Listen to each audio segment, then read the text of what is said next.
MSNBC the other night on Chris Hayes' show ran a most bizarre 2-minute segment having to do with Trump's obsession with Mars.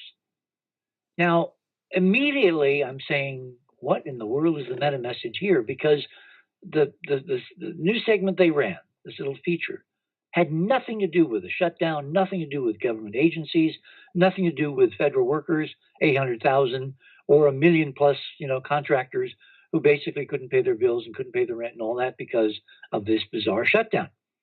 It had nothing to do with anything, which made me really pay attention, because it's like, why would one be doing this if in fact it didn't have a meta purpose? So let me just play it for you, and then we'll talk about it on the other side. Take one tonight. Everyone who works in President Trump's orbit has to develop a very particular survivor skill, the ability to pretend that the nonsense he's saying is totally normal and makes perfect sense.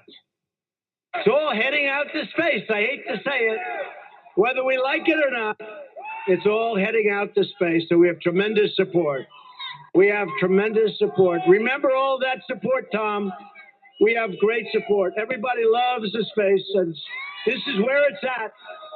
This is where it's at. Space is where it's at. Now, the problem with everyone just going along like that is normal is that is how you get this. President Trump will also sign a new space policy directive that will lay out our plans and our timeline to create the new sixth branch of the armed forces, the U.S. Space Force. Yes, they're actually doing Space Force, or at least they're pretending to keep Trump happy. Who knows? But give it an inch and he'll want to put a man on Mars in time for the 2020 election. That's thing two in 60 seconds. For someone so obsessed with space, you'd think the president might have actually learned something about it by now. You could even watch a sci-fi movie and pick up a thing or two about how space works. But Donald Trump ain't much for learning, not even from real astronauts.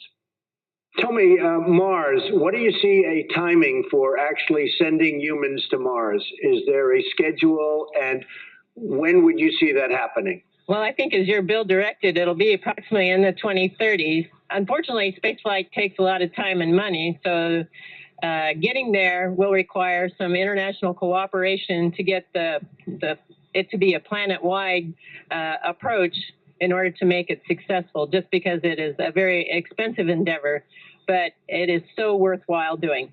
Well, we want to try and do it during my first term, or at worst during my second term, so we'll have to speed that up a little bit, okay? Just speed it up a little bit, LOL. No, I'm sure he was just kidding. Except that there's new reporting the president offered the acting NASA administrator an infinity budget to get us to Mars by the end of his first term, to which the administrator had to tell the president gently, no, sorry, but he didn't think it was possible. Like, even if we left right now. Anyway, the good news is the president learned from this interaction and it never came up again. No, of course I'm kidding. There was our first Catholic president, John Kennedy, himself of Irish descent, who set our nation's sights on the moon. We're looking at Mars, by the way, in case anybody hasn't seen it. Trying to top them. We're going to get there. It's going to move it along pretty good. A lot of things have happened, Mike, having to do with that subject.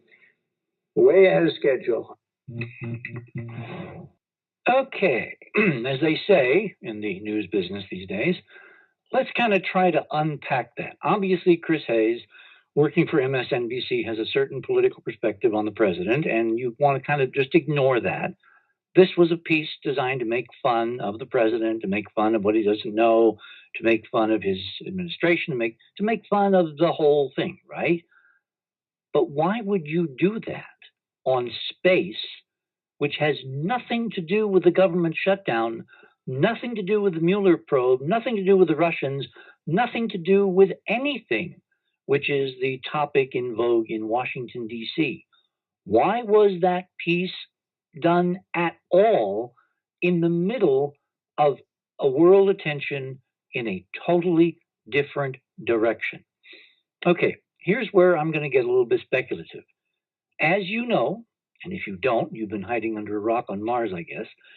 We created this team, the Enterprise Mission Imaging Team, with the extraordinary production capabilities of Cynthia, who did an exquisite, artistic, as well as scientifically accurate job. We created a 3.5-hour briefing video for this specific president. And in November, it was hand-delivered to the White House through a back channel that I've known for many, many years, which, of course, is the one reason why I can now say the rest of what I'm going to kind of go into here, which is that happened last November. It's now late January. Why suddenly is a major American network, NBC, doing segments in the middle of their news coverage on totally separate subjects, basically accusing the president of being an idiot on space? Is it possible that word has gotten around that, in fact, he has watched some of, part of, been briefed on, whatever, the presidential briefing, which, by the way, you can find on theothersideofmidnight.com. It's not hard. And I would strongly recommend, if you want to keep up with what's going to be happening in the next couple, 3 months, you get a copy, you watch it with your friends, with your enemies, with everybody, and then you tweet the president and basically acknowledge, yes, his obsession with space and with Mars is 1,000% on target, because there's stuff out there that we, the human race, desperately needs to reconnect with for a whole bunch of technological and financial and even higher level reasons. So let me go back to NBC. If in fact the word has gotten out that he's watched this, in fact, if the word has gotten out that he has taken it very seriously, I mean, that, byplay between him and Peggy Whitson, who was the commander of the space station, where he said he wants to get to Mars within his first term and certainly within his second. I mean, again, offhand, you would say to yourself, if you knew nothing about these conversations and the back channel discussions that I've talked about, you'd say that's raving stark lunacy. But wait a minute. What if Donald Trump, whose uncle was John Trump, eminent professor of physics at MIT, the guy the FBI, when Tesla died, bequeathed all of Tesla's papers to be reviewed and summarized and reported upon, who turned out to be Donald's favorite uncle, and according to John Trump, Donald was his favorite nephew. Suppose the president knows there are other ways to get to Mars other than rockets. Suppose he knows there are real things like space drives. Suppose he's aware of the secret space program, which is certainly not using a technology 5,000 years old bequeathed to us from the Chinese, i.e., firecrackers, rockets, reaction devices, Newton's law, third law, and all that stuff. Suppose the president, again, is putting on his Emily Dickinson hat and in the splendor of the Oval Office, looking into the camera, talking to an astronaut in command of the space station, is basically saying, yes, Peggy, by your clock, it's going to take 30 years. By my clock, maybe we can do it a bit faster, as a prelude to unveiling even more as the weeks and months evolve. Now, you might ask the question, which is not rhetorical, why would the President of the United States be playing these fun and games in the Oval Office? Well, maybe it's because he's following Roddenberry's rule. Remember Roddenberry's rule, given to me by Gene Roddenberry himself after I showed him many decades ago the first imagery of Cydonia? Spent the entire day, he treated me to lunch and this whole thing. We're back in his office.